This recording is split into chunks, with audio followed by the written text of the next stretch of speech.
साहब हमारे पास तो दो फोन नहीं है, फिर लेकिन नेहा के पास था। नेहा का दूसरा नंबर बोल जल्दी। 4447658898। The number you have called is currently switched off. Switch off है सर। नहीं होता तो ताजुब होता। कॉल रिकॉर्ड्स मंगो, फिर देखते हैं इसके केतन। लगता है सर ये केतन खेल रहा है हमारे साथ। देखते हैं कितना खेलेगा और कब तक खेलेगा। ट्रिपल मर्डर केस है राठौर, कोई स्कूटर चोरी का नहीं है। इस ट्रिपल मर्डर केस में पुलिस के लिए ये पहला टिप था कि मारे गए तीनों पीड़ितों में से नेहा सैनी के पास एक और फोन था जो कि क्राइम सीन पर नहीं मिला था। पर इस फोन की जानकारी नेहा के पति केतन रावत से आई थी, जो कि खुद इस केस में एक संदिग्ध था। क्या यह टिप एक ठोस सुराग थी या फिर भूल भुलैया?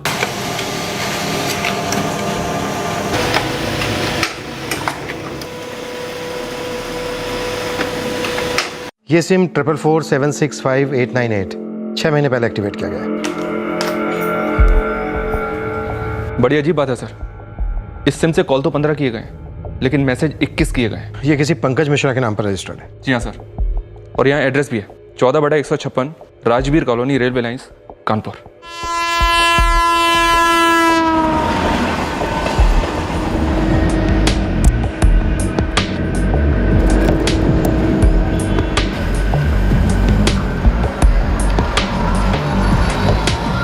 चौदह बटा 156 राजवीर कॉलोनी।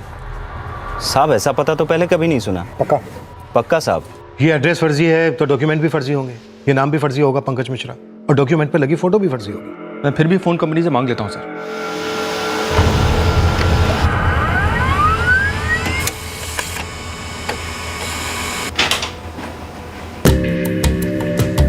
साफ नजर आ रहा है फर्जी है। Cut paste job. Prepaid card में फर्जी एड्रेस और नाम अक्सर पाए जाते हैं। एक बात और नोटिस की राठौड़, क्या सर? इस नंबर पर सिर्फ 2 नंबर से कॉल आए हैं। 1 जुलाई तक 14 कॉल हैं 44498123 से, और फिर 5 जुलाई को एक कॉल है 44409877 नंबर से। इन दोनों नंबर्स को ट्रैकिंग पर डाल देता हूँ सर। कोशिश करते हैं। मुझे लगता है ये हमें गुमराह करने के लिए किया गया होगा। ये केतन रावत कहीं हमारा वक्त तो बर्बाद नहीं कर रहा है।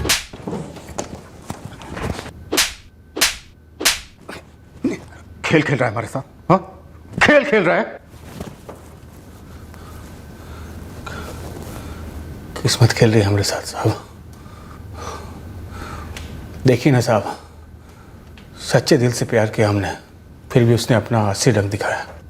धंधे पर लग गई, खुद मारी गई, और हमको आपके हाथों रोज मारने के लिए छोड़ गई। रोज किए चक्कर, रोज किए बिन जवाब वाले सवाल, क्यों अपना टाइम खोटा कर रहे हैं साहब आप लोग? तू हमारे टाइम की चिंता मत कर। ये बोल कि पंकज मिश्रा कौन है? हमको नहीं मालूम साहब।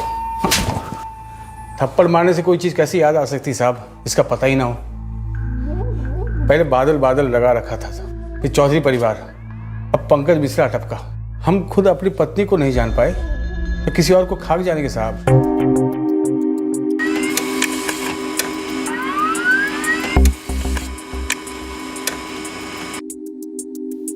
ये दोनों नंबर जिस पर से नेहा के दूसरे फोन पर कॉल्स आते थे पंकज मिश्रा के नाम पर है, और सर एड्रेस भी वही है। ये हो क्या रहा है राठौर? सर 14 कॉल्स वाले नंबर से 18 मैसेजेस और 1 कॉल वाले नंबर से 3 मैसेजेस। वो एक शब्द वाला मैसेज बादल।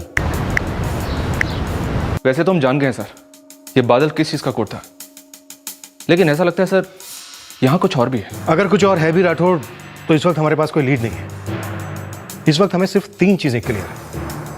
पहली, ये तीनों फर्जी सिम कार्ड पंकज मिश्रा के नाम पर रजिस्टर्ड है। इससे एक ही बात साबित होती है कि ये ट्रिपल मर्डर बहुत ही सोची समझी साजिश के तहत है। दूसरी, हमें यह पता है कि नेहा सैनी प्रोस्टिट्यूशन के व्यवसाय में थी। और तीसरी, नेहा सैनी अपना यह व्यवसाय धीरेन्द्र चौधरी की कोठी से चलाती थी, और 6 जुलाई को नेहा सैनी का कोई क्लाइंट धीरेन्द्र चौधरी की कोठी पर आने वाला था या फिर आया हुआ था। जी नेहा सैनी, आइए अंदर आइए। फिर धीरेन्द्र चौधरी बाहर गए कॉन्डोम खरीदने। धीरेन्द्र चौधरी घर से निकले 4:30 बजे, फिर वो कुरियर वाला लड़का आया, और उतने ही टाइम में जब धीरेन्द्र चौधरी कॉन्डोम खरीद रहे थे और वो कुरियर बॉय आया, लता चौधरी और नेहा सैनी का कत्ल हो चुका होगा सर। और फिर धीरेन्द्र चौधरी घर में दाखिल हुए होंगे और दाखिल होते ही उन पर अटैक हुआ होगा और उन्हें भी मार डाला गया। और क्राइम सीन से एक टीवी सेट गायब है और कंपाउंड से नेहा का स्कूटर। और जैसा कि केतन रावत कहता है सर, नेहा का दूसरा फोन वो भी मिसिंग है। केतन रावत के खुद आकर ये कांड करने के चांसेस बहुत कम है। मोबाइल ट्रैकिंग रिपोर्ट के हिसाब से रावत कत्ल के दौरान अपनी फैक्ट्री में काम कर रहा था सर। क्या ये केतन ने करवाया हो सकता है किराए के हथियारों से? और ये जो फर्जी सिम का सिलसिला था, हो सकता है ये हमें गुमराह करने की एक साजिश हो। लेकिन सर, ये केतन रावत किराए के हथियारों के रेट कैसे दे सकता है? क्राइम सीन से एक दमड़ी तक नहीं चुराई गई है सर, सिर्फ एक टीवी सेट, एक मोबाइल फोन और एक स्कूटर गायब है। हाँ राठौड़, ये भी तो हो सकता है कि हथियारे किराए के ना हो, पहचान वाले हो, हताश थे तो टीवी, स्कूटर और एक सेल फोन लेकर चले गए हड़बड़ी में। राठौड़, मोटिव देखो, मोटिव। ये केतन रावत अंदर से काफी घायल था, नफरत करने लगा था अपनी बीवी से। ऐसे ही एक चांस लेते हैं सर, नेहा के दूसरे नंबर को IMEI ट्रैकिंग पर डाल देते हैं। हो सकता है खूनी वही फोन इस्तेमाल कर रहा हो। चांस लेते हैं राठौड़, लेकिन अब इस केतन रावत को चांस नहीं देंगे।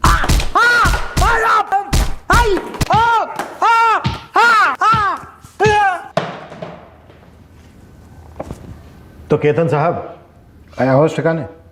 हमारी होश को कहा हुआ साहब, फर्स्ट क्लास है। बेहोश तो नेहा हुई थी, सही गलत की सारी लकीरें मिटा चुकी थी। तो तूने उसी को मिटा दिया? तूने 3 कत्ल करवाने के कितने पैसे दिए केतन? पैसे लिए साहब, हमारे पास फूटी कौड़ी नहीं है किसी को देने के लिए। फिर एक टीवी, एक स्कूटर, एक मोबाइल के लिए कोई 3 मर्डर काहे करेगा साहब? तो तुझे पहले से ही मालूम है कि बस एक टीवी, स्कूटर और मोबाइल गायब है? मालूम है, पर पक गए हैं सुन सुन कर साहब। इतने दिनों से सड़ रहे हैं यहाँ पर। आप लोग 2500 बार वही पूछते हैं, वही बताते हैं। हर सवाल का चालाकी से जवाब देकर तू बच नहीं सकता। जब तक तू कबूल नहीं लेता कि ये तीनों कत्ल तूने करवाए हैं, तू यहां से जा नहीं सकता। अभी जो तूने देखा है ना, वो सिर्फ सैंपल था। असली कुटाई तो बेटा भी बाकी है। कुछ किए ही नहीं तो हम कबूल क्या करें साहब? इतने दिनों से हमारी पिटाई हो रही है, आपके थप्पड़, ये हवलदार भाई साहब के डंडे, जो भी आता है पीट पिटा के चले जाता है हमको। अखाड़े का पहलवान भी ना अब तक उगल गया होता साहब, लेकिन हम कुछ किए ही नहीं तो हम कहाँ बोले साहब? कहाँ उगले हम, बताइए। सर, इसके फोन रिकॉर्ड्स आ गए। ये 2 लोगों के साथ लगातार टच में था, एक शिवदास भटनागर और दूसरा मिथुन पासवान। उन लोगों को मत घसीटो साहब, वो हमारे दोस्त थे साहब, हमारी फैक्ट्री में हमारे साथ काम करते हैं। अरे कहा साहब, अरे वो लोग भी हमारी तरह फटीचर हैं, लेकिन एक टीवी, एक मोबाइल, एक स्कूटर के लिए 3-3 मर्डर अपने सर पर नहीं लेंगे सर, ना, बिल्कुल नहीं लेंगे साहब। अरे शिवदास और मिथुन, वो तुम्हारे लिए पुलिस आई है।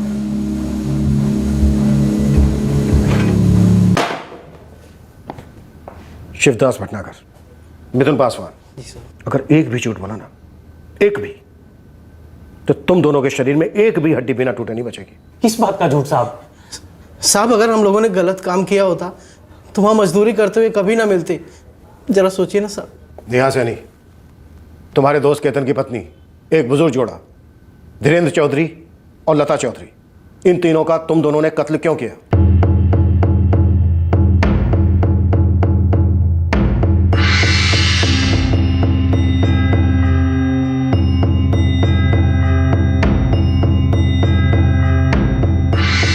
साहब, हम लोग केतन की पत्नी से मिले तक नहीं है कभी। वो क्या करती थी ये मालूम था? वो मालूम था साहब, केतन ने बताया था। अबे तो छोड़ देना उसे, काहे बेकार में इतना बेमतलब का रिश्ता निभा रहे हो? भैया, हमारे साथ ऐसा कुछ हुआ होता है ना तो बत्तीसी हाथ में थमा देते। गुस्सा हमको भी कम नहीं आता है, पर जब पता चला था अब हम बीमार थे, पैसे भी सारे खत्म हो चुके थे। अबे अब तो ठीक हो। अब सारा पैसा वो कमाती है, घर भी उसी के बल पर चलता है। अरे समझ नहीं आता करे तो क्या करे साहब। अब खून पसीना ही करके अपने बच्चों का पेट पालते हैं, हम ये सब खून खराबा काहे को पड़ेंगे साहब? सर, मैंने शिवदास और मिथुन दोनों के घर चेक किए, कहीं कुछ नहीं मिला। इनके फैक्ट्री सुपरवाइजर से भी बात किया, उसका कहना है कि केतन की तरह कत्ल के वक्त ये दोनों भी फैक्ट्री में मौजूद थे। तो फिर कौन हो सकता है इस ट्रिपल मर्डर के पीछे जो अभी तक हमारे शक के दायरे से बाहर है? सर ये केतन हमारा प्राइम सस्पेक्ट है। ऐसा भी तो हो सकता है सर कि कोई और भी इस बात को जानता हो कि केतन प्राइम सस्पेक्ट है। मतलब ये सर कि केतन पर पहला शक किसी का भी जाएगा। इस बात को जानते हुए असली कातिल ने अपने काम को अंजाम दिया हो, यह सोचकर कि हम केतन के ही पीछे पड़े रहेंगे। मुमकिन है। आगे बढ़ो। सर केतन के एंगल से सोचें तो नेहा उसका मेन टारगेट थी, पर इस एंगल से तो हमने कभी सोचा ही नहीं कि शायद धीरेंद्र चौधरी और लता चौधरी मेन टारगेट हो और ये नेहा सेकेंडरी टारगेट थी। कातिल धीरेंद्र चौधरी या धीरेंद्र चौधरी लता चौधरी दोनों को या सिर्फ लता चौधरी को मारना चाहता हो, वो इस बात को अच्छी तरह से जानता होगा सर कि नेहा उस कोठी में प्रोस्टिट्यूशन का धंधा करती।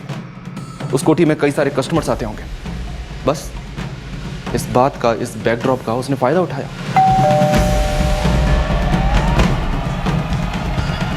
जी नेहा सैनी, आइए अंदर आइए।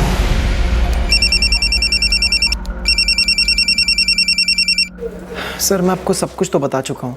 सौरभ, शायद हमारे पास तुमसे पूछने के लिए कुछ नया है। ओके पूछिए। हमें तुम्हारे फादर के सारे बिजनेस ट्रांजैक्शंस की इंफॉर्मेशन चाहिए। सर मैं आपको पहले भी बता चुका हूँ कि वो प्रॉपर्टी एजेंट थे, कंपनीज के लिए लैंड डील्स क्लोज किया करते थे। इसके अलावा और क्या करते थे? इसके अलावा क्या करते थे मतलब?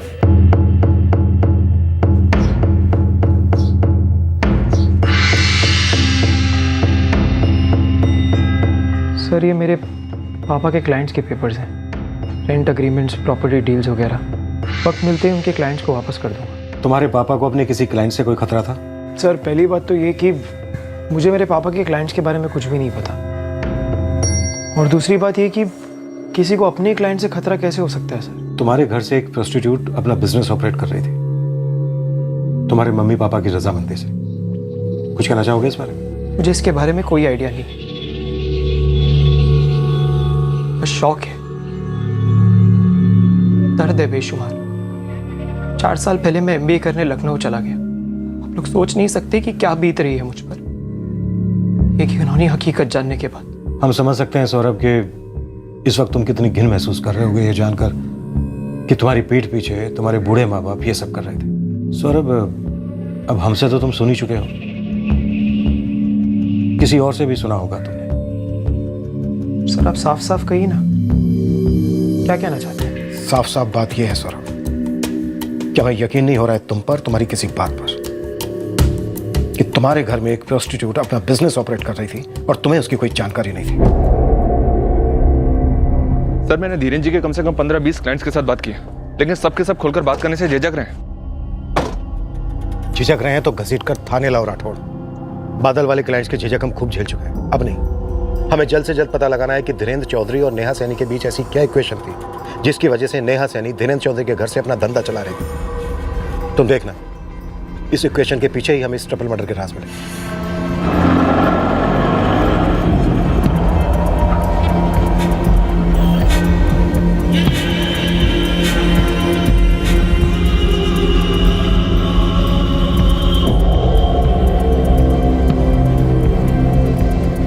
Praveen Shukla, general manager, new projects, right? जी sir. Akhilesh Sharma, vice president, Gentech technology. जी सर।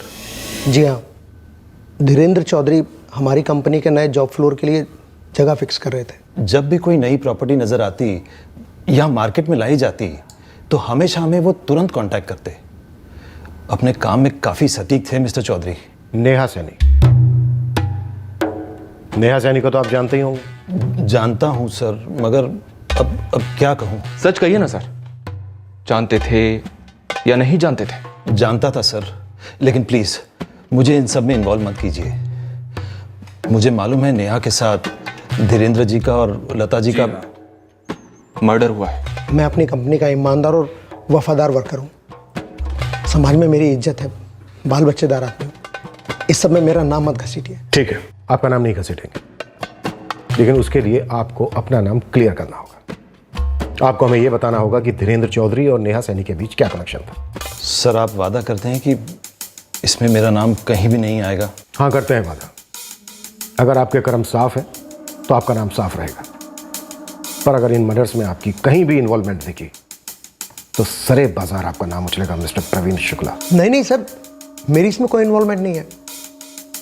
मुझे जो भी मालूम है मैं आपको सब बता देता हूँ। एक प्रॉपर्टी प्रोजेक्ट था जिसमें धीरेन्द्र जी चाहते थे कि मेरी कंपनी इन्वेस्ट करे। प्रोजेक्ट बुरा नहीं था सर, मैं अपना टाइम ले रहा था, हमारी कंपनी की प्रायोरिटी पे नहीं था।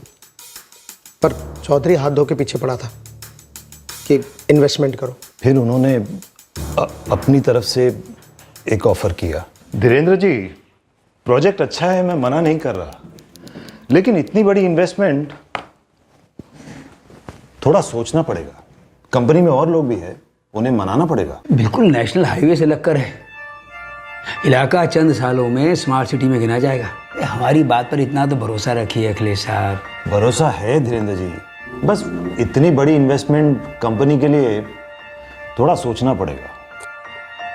धीरेन्द्र जी, कंपनी 2-3 प्रॉपर्टी में इन्वेस्टमेंट करने वाली है। अरे कोई कंपैरिजन है ही नहीं सर जी, आप एक बार देख तो लीजिए। देखिए ये प्रॉपर्टी आपको वो रिटर्न्स दिलाएगी जो टॉप से टॉप शेयर्स भी नहीं दे पाएंगे। मोस्ट फेवर्ड इंडस्ट्रियल जोन में आने वाली है, और जो रेट्स हम आपको दिलवा रहे हैं ना, अनाउंसमेंट के बाद आपको कभी नहीं मिलेंगे। सभी प्रॉपर्टी वाले ऐसे ही कहते हैं। सभी प्रॉपर्टी वाले हमारे जैसा ऑफर भी तो नहीं देते। ऑफर क्या है? अरे इन्वेस्टमेंट, फायदा, ये सिलसिला तो सालों साल चलता रहेगा, लेकिन जवानी सिर्फ चंद दिनों की होती है। जी, एक लड़की है हमारे पास। लड़की? अप्सरा, यूं समझ लीजिए हूर है, हूर। ये देखिए।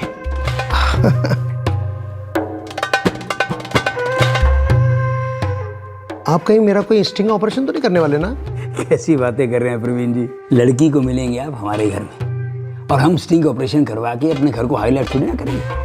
अरे प्रवीण जी, डरना वरना छोड़िए, एक बार लड़की को मिल लीजिए, फिर आपको पता चलेगा कि बैटरी रिचार्ज होना क्या होता है। धीरेन्द्र जी, सेफ तो होगा ना?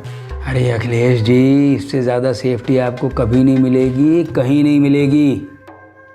लड़की एकदम टॉप क्लास है, बस आप प्रोजेक्ट में इन्वेस्ट करवा दीजिए, बाकी हम आपकी तबीयत खुश करवा देंगे।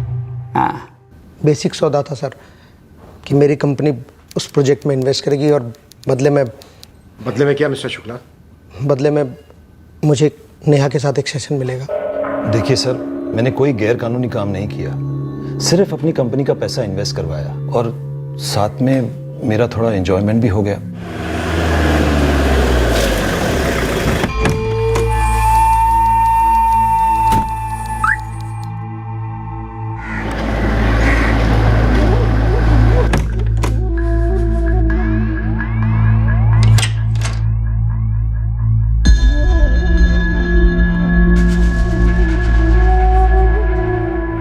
बताइए सर,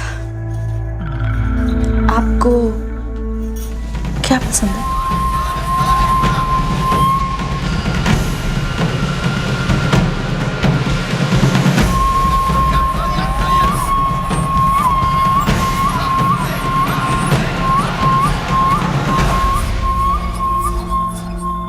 सर, जो बात अखिलेश शर्मा और प्रवीण शुक्ला ने मैं बताई थी, वही बात बाकी के क्लाइंट्स भी बता रहे हैं।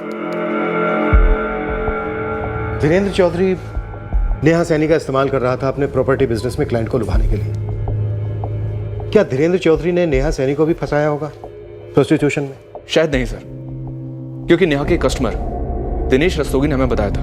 पहली बार नेहा से 1.5 साल पहले मिले थे, तब वो अलग अलग जगह पर बुलाती थी, कभी अलग अलग होटल में, कभी लॉज में, लेकिन गए 1 साल से साहब ये धीरेन्द्र वाला एड्रेस फिक्स था। मैंने अपने एक सोर्स के साथ क्रॉस चेक किया सर। सर जी, पिछले कुछ 1.5 साल से नेहा सैनी धंधा कर रही थी।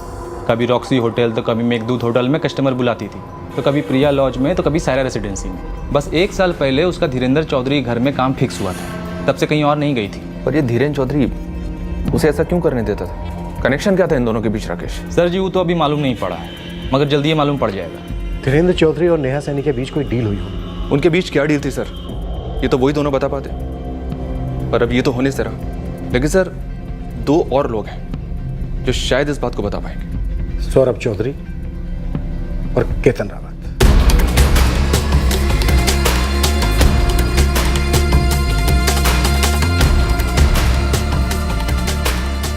पुलिस ने हर मुमकिन कोशिश की ये पता लगाने की कि क्या सौरभ चौधरी को पहले से कुछ मालूम था? तुझे कानून अपने हाथ में नहीं लेना चाहिए था केतन। हम आपको कितनी बार केतन रावत की पुलिस ने बार बार लगातार दोबारा पूछताछ की और इस बार भी वो अपनी बात पर अड़ा रहा कि वो मासूम है। चौधरी के घर गए। अब शक की सुई नेहा के भाई मुकेश सैनी पर आ टिकी। मुकेश सैनी, नेहा सैनी के भाई को पुलिस ने आखिरकार पूछताछ के लिए हाजिर किया, पर काफी सख्त पूछताछ के बाद भी पुलिस को मुकेश के खिलाफ कोई ठोस सुराग नहीं मिले, जिसकी वजह से वो उसे मुख्य संदिग्ध बना पाते। 3 मर्डर हुए और हमें अच्छी तरह से मालूम है कि वो तीनों उस वक्त क्या कर रहे थे, लेकिन हमारे पास एक सिंगल सुराग नहीं है आइडेंटिफाई करने के लिए कि मास्टरमाइंड कौन है। सर, इस केतन की खाल गेंडे जैसी खाल है, ये अपनी बात से हिलता ही नहीं है। इसने नेहा का जो दूसरा सेल नंबर दिया वो, और उसे कॉल करने वाले 2 और नंबर, तीनों किसी पंकज मिश्रा के नाम पर रजिस्टर्ड है, जो पूरी तरह से फर्जी है। देखने में लगता है कि बहुत ही बेवकूफ और आड़ियल है, लेकिन है बहुत शातिर। बस कहीं से एक छोटी सी लीड हाथ लग जाए।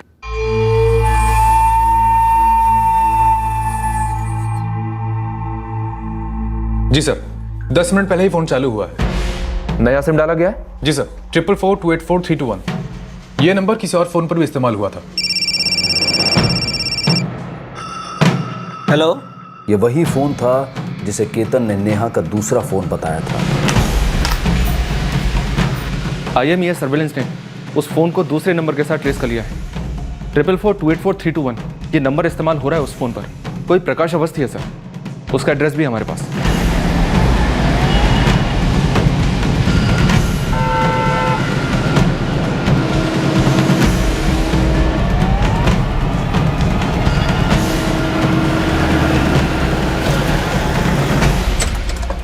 एड्रेस तो असली है, अब देखते हैं ये प्रकाश अवस्थी असली है या नहीं।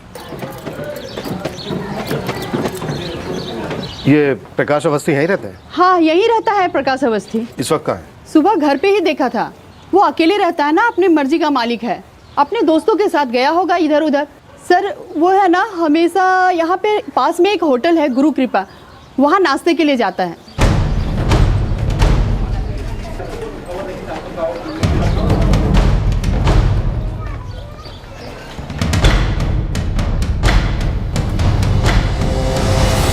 साहब, वो शर्ट वाला आदमी प्रकाश अवस्थी है।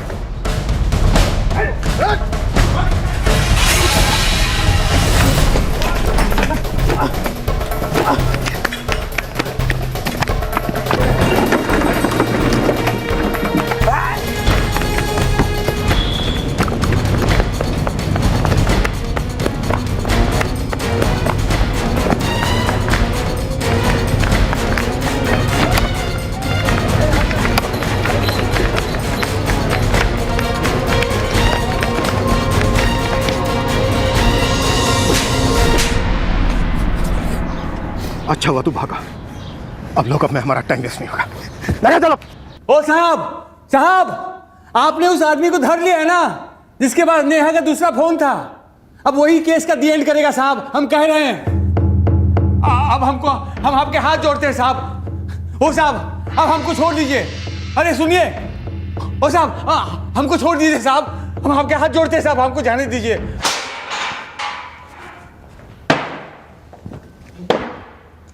प्रकाश अवस्थी, चल जल्दी से शुरू हो जा। हमने उन तीनों को मारा था, हमने और हमारे दोस्त ने। इसका नाम गिरीश मौर्य है। क्यों मारा, कैसे मारा और किसने मरवाया? 5 जुलाई को नेहा को मैसेज किए थे बादल। कब? 6 जुलाई को 4:30 बजे टाइम फिक्स हुआ था। हम नेहा को फ़ोन भी किए थे। हम रिटर्न मैसेज किए थे ना, तो फिर फोन क्यों किया? वो हमारा एक दोस्त भी साथ में आना चाहता है। क्या समझ क्या रखा है? एक पे एक फ्री ऑफर चल रहा है? नहीं, वो पूरा पैसा देगा। पूरा एडवांस? हाँ, पूरा एडवांस। ठीक है, दोनों टाइम पर आ जाना और फोन मत करना मुझे, समझ गए? तो तूने नेहा के नंबर पर 444765898 पर फोन किया? हाँ साहब। अपने नंबर 444098767 से? हाँ साहब। और ये दोनों नंबर एक फर्जी नाम पंकज मिश्रा के नाम पर रजिस्टर्ड है? वो हमको नहीं पता। तुझे नहीं पता तो किसे पता है फिर? दिनेश रस्तोगी को। क्या? दिनेश रस्तोगी? हाँ साहब। इस दिनेश के साथ तो इंक्वायरी की थी मैंने सर। उठा लो सर। तो ये फोन और ये सुपारी दिनेश रस्तोगी ने तुझे दी थी।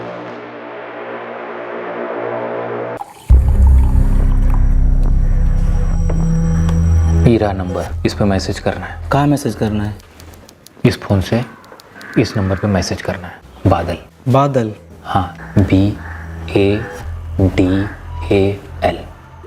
ये कोड वर्ड है कि तुमको उसके साथ सोना है। वो तुमको टाइम और जगह SMS करेगी। वो गलती से भी पहले डायरेक्ट फ़ोन मत कर देना, बता रहे। भाई काम हम अकेले नहीं कर पाएंगे, वो जोड़ीदार है हमारा। भरोसे वाला है ना? तुम टेंशन मत लो, खास है हमारा। ठीक है, ले लो साथ में। हम तुमको कोठी तक छोड़ देंगे।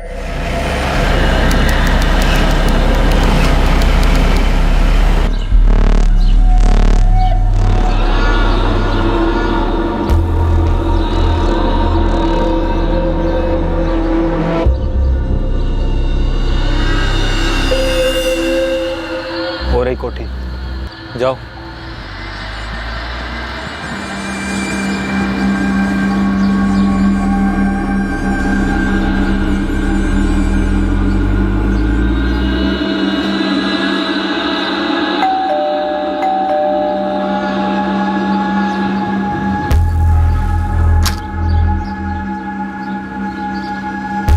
जी नेहा सैनी।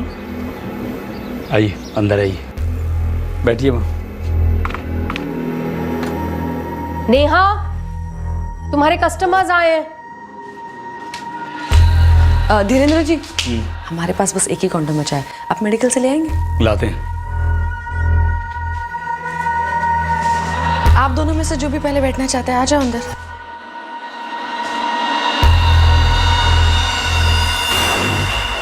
तो प्लान सिर्फ नेहा सैनी को मारने का था? हाँ साहब, दिनेश ने यही कहा था हमसे।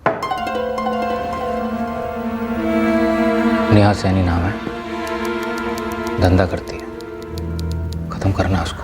पैसा कितना मिलेगा? पैसा बहुत मिलेगा, लेकिन हम नहीं देंगे। तो कौन देगा? जहाँ उसको खत्म करोगे वहाँ घर में बहुत माल है, साफ कर देना। कोई सुपारी नहीं दी गई, मर्डर के बाद सिर्फ लूट का लालच, और तू मान गया? साहब, जुए और बैटिंग की लत है, कर्ज में डूबे हुए हैं, एक भी दमरी नहीं थी खेलने के लिए जेब में। तभी दिनेश मिला, पुराना दोस्त है, बोला ये काम है, मोटा माल मिलेगा, तो हम गिरीश को भी साथ में ले लिए। लेकिन घर से तो तुम लोगों ने कुछ लूटा ही नहीं। तो बोलो कैसे शुरू? दुपट्टा उतारेंगी जरा?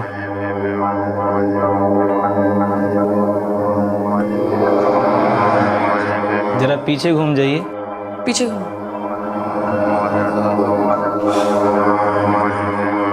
जरा आंखें बंद कर लीजिए। ठीक है।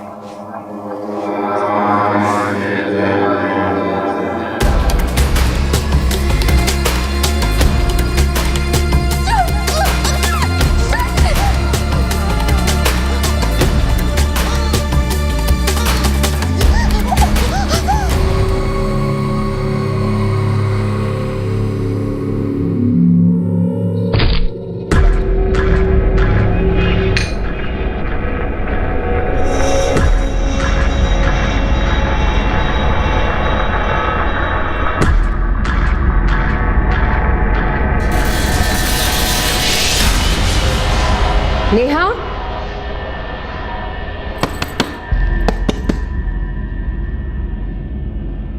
नेहा। दिनेश बोला कि घर में एक बुढ़ा बूढ़ी मिलेंगे, लेकिन मारना सिर्फ नेहा को है। हमारा दिमाग फ्यूज हो गया था साहब।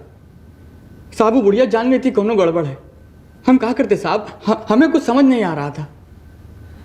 साहब, इससे पहले कि वो शोर मचाती, गिरीश ने छुरा चला दिया।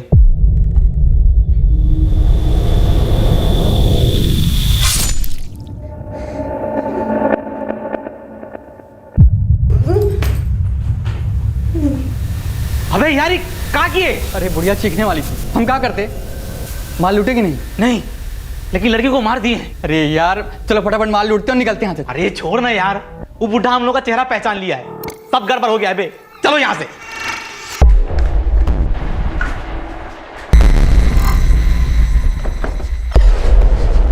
लगता है बुढ़े ने बाहर से बंद कर दिया। साहब वो आदमी बाहर से दरवाजा बंद कर दिया था, हम भाग ही नहीं पाए।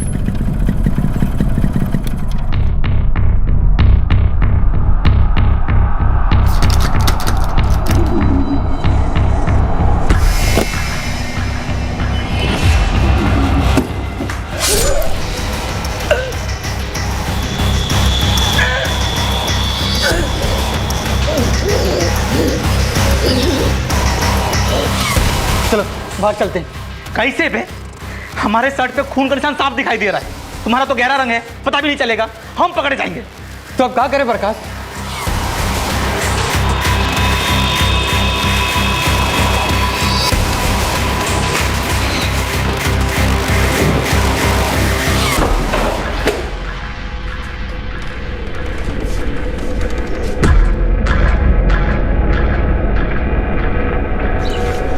हम बेडरूम से नेहा का मोबाइल और उसका स्कूटर का चाबी ले लिए थे। टीवी हाथ में रखकर हम लोगों की नज़रों से बच के निकल गए।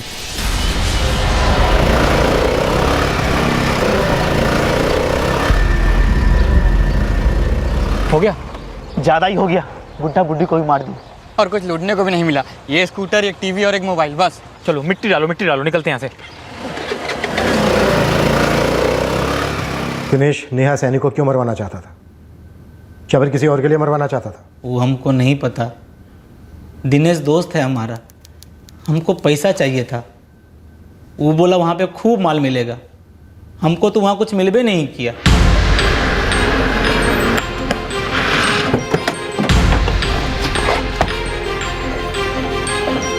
कर रहे हैं साहब, ये तो गलत बात है साहब।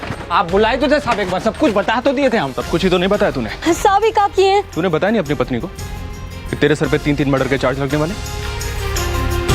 चलो इसे अंदर। साहब हमारे बात तो सुनिए। साहब जोड़ दीजिए। नेहा सैनी के कस्टमर ने ही नेहा सैनी को मरवाने का प्लान बनाया। हमारे लिए जो जो संदिग्ध थे उनमें से किसी की इन्वॉल्वमेंट नहीं थी। सर इस केतन रावत का दिनेश रस्तोगी से कोई फोन कांटेक्ट नहीं था, नहीं तो फोन रिकॉर्ड्स में दिख जाता। और ना ही सौरभ चौधरी और दिनेश के बीच, और ना ही मुकेश सैनी और दिनेश के बीच। लेकिन कांटेक्ट सिर्फ फोन पर ही नहीं होते हैं ना रात। कहा साहब, पहले धीरेन्द्र चौधरी, फिर वो कोडवर्ड बादल, फिर आ गया पंकज मिश्रा, अब वो इस बार क्या नया नाम, दिनेश रस्तोगी। हर दूसरे दिन एक नया नाम लेकर आ जाते हैं इस गरीब के पास। आप लोगों को कोई मिला नहीं क्या सताने के लिए साहब? दिनेश रस्तोगी को कैसे पहचानता है? अरे नाम ही नहीं सुना पहले कभी, दिनेश रस्तोगी। नहीं साहब, किसी के कहने पे नहीं किए। तो तू कह रहा है इतनी बड़ी साजिश, 3 फर्जी सिम कार्ड, फर्जी नाम पंकज मिश्रा, फर्जी एड्रेस, 14/156 राजवीर कॉलोनी, ये सब तूने अकेले किया? हम ही किए। रख लो। हम कहे ना, हमको नहीं चाहिए। अब गुस्सा थूक भी दो, लगाम देंगे आगे से। सिर्फ जुबान को ही नहीं, अपने दिल को भी लगाम दो दिनेश। हम यहाँ धंधा करते हैं और हमारे लिए सभी कस्टमर एक जैसे ही। तुम अचानक से उठकर ऐसे हमारे बॉयफ्रेंड या हमारे पति जैसे पेश नहीं आ सकते। ऐसा नहीं हो सकता, समझ गए? हाँ समझ गए।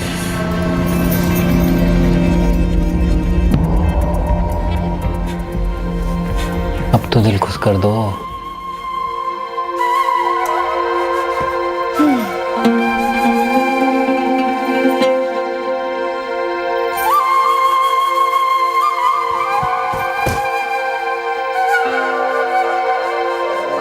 इश्क हो गया था नेहा सैनी से। गंदा वाला साहब, 1.5 साल से इश्क में थे उसके। पहली बार बैठे थे ना उसके साथ, तभी दिल हार गए थे। लेकिन उसको तो दिल ही नहीं था साहब, उसको तो पैसे के अलावा कुछ दिखाई नहीं देता था। नेहा सैनी का धीरेन्द्र चौधरी से क्या कनेक्शन था? नेहा एक बार बताई थी साहब हमको कि ये धीरेन्द्र चौधरी भी उसका कस्टमर ही था। इतना दिलदार कस्टमर है ये बुड्ढा कि तुमको अपने घर से धंधा करने देता है। दिलदार तो हम हैं दिनेश, जो उनका करोड़ों का फायदा करके दे रहे हैं। उनके बड़े बड़े अफसरों को खुश करके। प्रॉपर्टी का धंधा है उनका। और तुम मिली कैसे उनको? जैसे तुम हमको मिले। एक ऑफर है हमारे पास तुम्हारे लिए, सुनोगी? हाँ बोले ना। हम प्रॉपर्टी बिजनेस में कंसल्टेंट हैं। बहुत बड़ी बड़ी कंपनियों को प्रॉपर्टी में इन्वेस्ट करने की सलाह देते हैं। बहुत सारे क्लाइंट्स हैं हमारे। बैठोगे उनके साथ? पैसे अच्छे मिलेंगे तो बैठ लेंगे ना, पैसे कम करने पड़ेंगे। क्या? होटल के पैसे नहीं लगेंगे ना तुम्हारे। हमारे घर से धंधा कर सकती हो। हमारे सारे भेजे क्लाइंट्स के अलावा तुम्हारे सारे क्लाइंट्स भी। अच्छी जगह है, सेफ भी। तुम्हारा वो होटल और लॉन्च का खर्चा बच जाएगा। और इसमें आपका क्या फायदा? क्लाइंट खुश होंगे तो हमारा धंधा जोर पकड़ेगा, और तुम्हारे धंधे में से भी कुछ हिस्सा हमारे हिस्से में आएगा। वही होगा हमारा डबल फायदा। और आपके घर में कोई रहता नहीं है क्या? बीवी बच्चे कोई? हाँ, घर में बीवी है हमारी, और हमारा बच्चा लखनऊ में जॉब करता है। तो आपकी बीवी, इनको कोई दिक्कत नहीं होगी? छी, पागल हो गए हैं क्या? शांति से सोचो, अच्छे खासे पैसे मिलेंगे। अरे भाड़ में जाएं ऐसे पैसे, हम ऐसा कुछ नहीं करेंगे। अरे दुनिया वाले पूछेंगे तो कह देंगे हमारी दूर की रिश्तेदार है, और क्लाइंट के बारे में पूछेंगे तो कह देंगे हमारे वो प्रॉपर्टी वाले ग्राहक हैं। बस हो गया काम। हम ऐसा कुछ नहीं करेंगे। तुम वही करोगी जो हम कहेंगे। लता जी आखिरकार मानी। और सच बोले दिनेश, यहाँ से ना काम आराम से हो जाता है। ना पकड़े जाने का डर, ना किसी रेड का डर, एकदम सेफ। और अब तो हमें मजा आने लगा। ये और भी ज़्यादा सेफ और मज़ेदार हो जाएगा अगर तुम हमसे शादी कर लोगी। अपनी बीवी से तंग आ गए हम, ऊब गए। तुमको रानी बना के रखेंगे।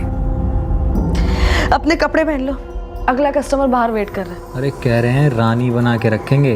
हम रानी हैं दिनेश, और हमें किसी मर्द की ज़रूरत नहीं है रानी बनने के लिए। और रहा सवाल शादी का, तो उसे बर्बादी यूं ही नहीं कहते। अगर बर्बादी नहीं होती तो तुम यहाँ पर ऐसे पड़े नहीं होते, और ना ही धीरेन्द्र जी जैसे लोग हमारे तलवे चाटते। तो तुम्हारा पति फटीचर निकल गया तो पूरे मर्द जात पर गुस्सा उतार दोगी। तुमको केवल एक असली मर्द संभाल सकता है, और वो है हम। असली मर्द? ये असली मर्द का फंडा ही ना नकली है। एक तरफ तो अहंकार और दूसरी तरफ मतलबीपन। इन दोनों के बीच में है आपका मर्द, और यही है उसकी असली। हमें तो माफ कर दो भाई। अब चलो कपड़े पहन लो, दूसरा असली मर्द बाहर इंतजार कर रहा है। चलो। उसका घमंड, उसके ताने बहुत तकलीफ देते थे साहब। और तेरे हिसाब से हर तकलीफ की एक ही दवा है, कत्ल। किसी और के साथ सोती थी ना साहब तो दिल जल जाता था हमारा। उस हिसाब से तो तेरी बीवी को तेरा भी कत्ल करवा देना चाहिए था, क्योंकि तू भी तो उसे छोड़कर किसी और के साथ सोता था, और शायद कई औरतों के साथ। हमारे और हमारे बीवी के बीच में कोनो प्यार व्यार नहीं है साहब। खाली वो बच्चा के भविष्य के लिए झेल रहे हैं एक दूसरे को। सच्चा प्यार तो हम नेहा से किए थे। लेकिन नेहा को नहीं था। वो भी तुझे झेलती थी अपने भविष्य के लिए, चंद रुपयों के लिए, और भी कई लोगों को झेलती थी। इस सौदेबाजी में प्यार कहां से आ गया? तेरे इस गंदे वाले इश्क ने 3-3 लोगों का मर्डर करवा दिया। गंदा वाला इश्क।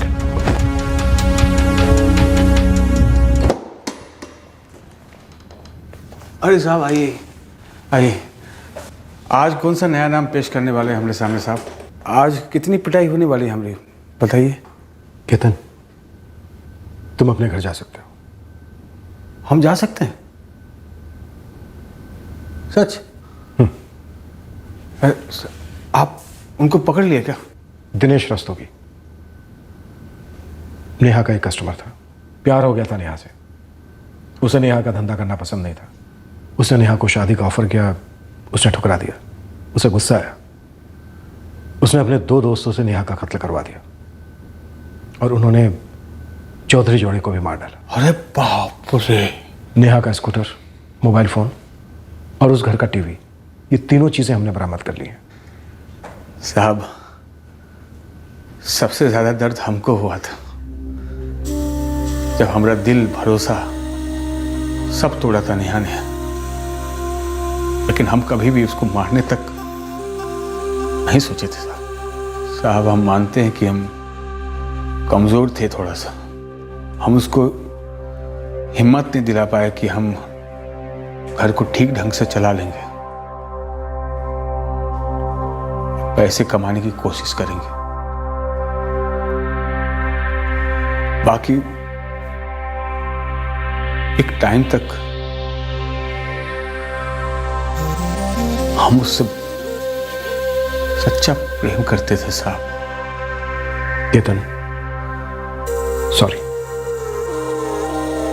हमारा मकसद कातिलों को पकड़ना था। ड्यूटी है हमारी, काम है। कुछ चीजें ऐसी थी जो तुम्हारे खिलाफ थी।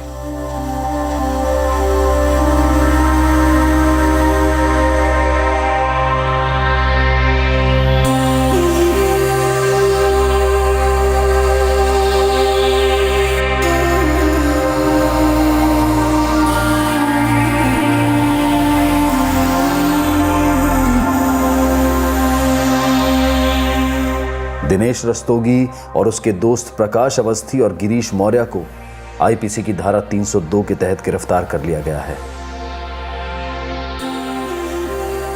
तीनों इस वक्त जुडिशियल कस्टडी में हैं। नेहा ने जीवन में प्रोस्टिट्यूशन का रास्ता चुना। धीरेंद्र और उसकी पत्नी ने अपने घर से इस व्यवसाय को चलाने की ठान ली और अब इन तीनों के चरित्रों को नैतिक माइक्रोस्कोप के नीचे डालकर उन पर फैसला सुनाना हमारा उद्देश्य बिल्कुल नहीं है और ना ही समाज का होना चाहिए। हमें हर पहलू को सिर्फ कानूनी नजरिए से देखना है और कानूनी नजरिए से कत्ल सबसे बड़ा और सबसे संगीन जुर्म है और दिनेश रस्तोगी ने कत्ल किए, एक नहीं बल्कि 3 कत्ल किए। प्रेम में धोखा खाने या ठुकराए जाने को कत्ल का कारण बनाना अपने आप में एक विकृत मानसिकता का ठोस सबूत है। हम फिर एक बार आलोचनात्मक नहीं होना चाहते। ये विचार कानून के दायरे के बाहर है, लेकिन उठता जरूर है कि जो दिल कत्ल करने की सोच सकता है वो भला प्यार कैसे कर सकता है। और इस सवाल का सामना हर उस शख्स को तब करना चाहिए जब उसे प्यार में जीत हासिल नहीं होती। आपसे फिर मुलाकात होगी अगले एपिसोड में एक और चौंका देने वाले केस के साथ। For more updates subscribe to our channel, click the show links and enjoy watching the videos.